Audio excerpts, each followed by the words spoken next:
All right, everyone, it's time to talk about the fun mythology, link in the description, archived, of course, that is being created by certain people pretending that there's some sort of Nick Fuentes controversy. Ooh, spooky. The boogeyman, he's coming after Halloween this year. Nick Fuentes is a demon and stuff.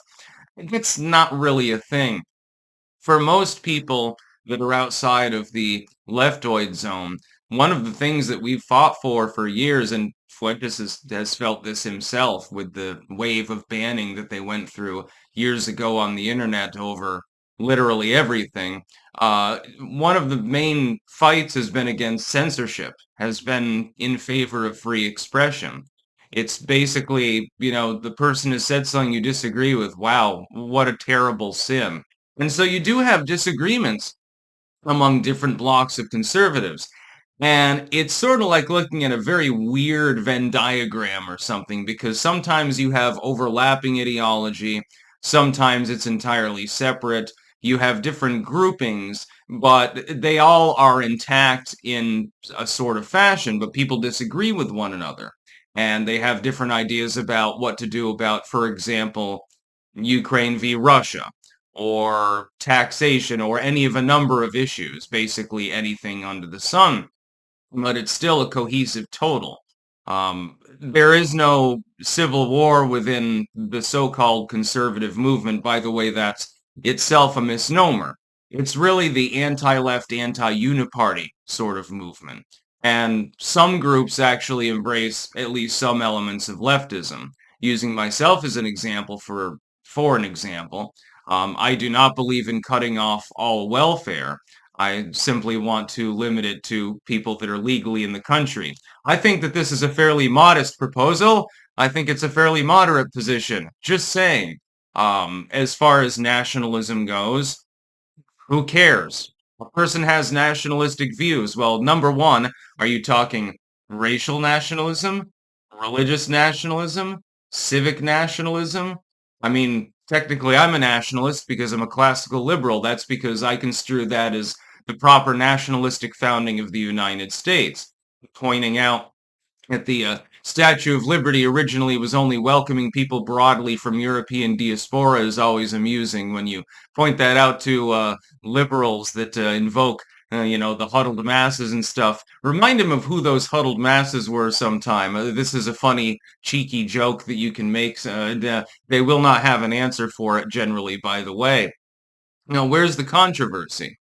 The only controversy is, hey, Nick Fuentes bothers certain groups of people. Well, I don't care. I'm not bothered, so it does not affect me. So there's no reason to jump into the melee, so to speak.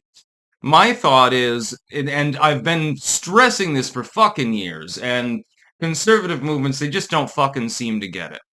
If we stand together, and it's not just conservatives, again, myself not being one, but anything outside of that old, corrupt, rotting corpse that is the Uniparty slash the Mamdanis, like the far left crazies.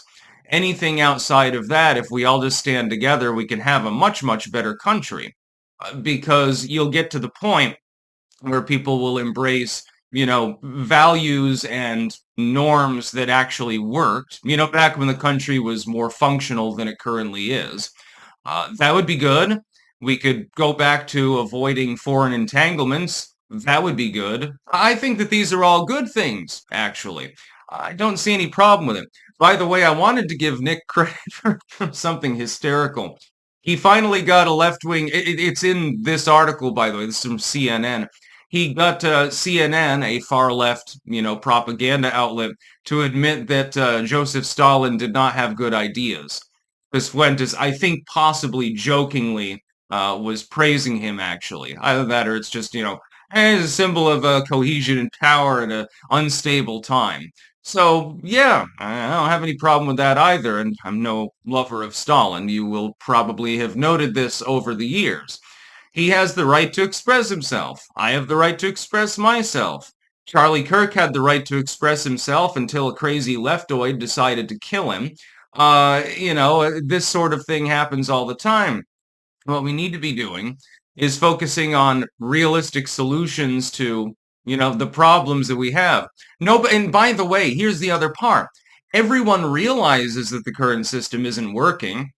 It only works for people in the core uniparty. So the Schumers of the world, the boring old neoliberals, and like the fucking Mitt Romney neocons. For them, the country's working just fine because they're all a bunch of rich bitches. And then you have the decadent, out of it, population, the NIMBYs, basically. People from the middle to upper middle class. They tend to have liberal backgrounds. They live in sheltered communities. They don't have to deal with inner city crime. They don't have to deal with rural poverty. They don't have to deal with worrying about where their next meal is coming from. Although, because of Bidenomics, people at the lower end of the middle class, they're in the same boat as the ultra poor at this point. The prices are too damn high, and they remain that way. They're cooling now, but there's still progress to be made. Now, one of the criticisms of the current administration is it doesn't go far enough. I agree with Fuentes on this. I wish that Trump were pushing even harder. Like, where's my Section 230 reform? Kind of want to see that. That slices the head off of the snake of censorship right then and there. So that would probably be helpful. Then all of us could have our opinion more freely available. And you can shop around. You like this commentator, you don't like that commentator. If you're offended by them, you can just turn them off. This used to, by the way, be a rallying cry by the liberals. If you're offended, turn it off. Back during the FCC, screwing around with radio and censoring everyone during that period of time for the last generation of liberals, that was one of their main rallying cries, actually. That and, hey, let's not get entangled in a bunch of wars. Now they appear to be pro-war. It depends on the war, though.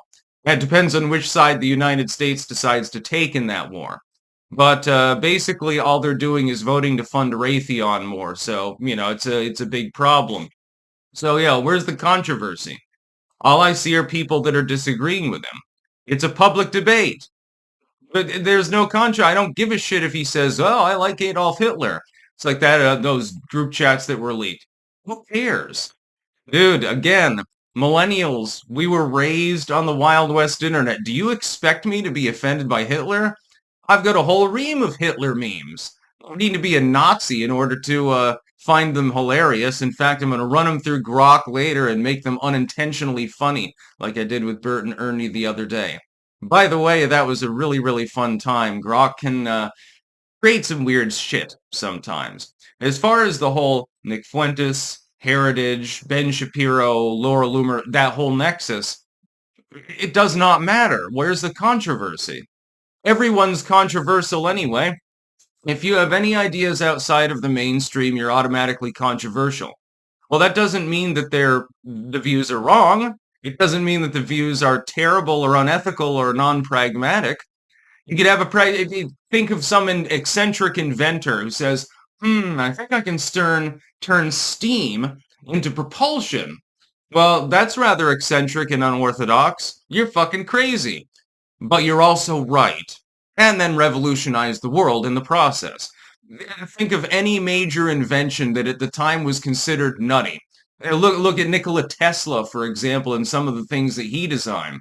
He was considered a madman by a lot of people, including Thomas Edison, who electrocuted an elephant at one point with alternating current in order to try to push direct current actually in its place.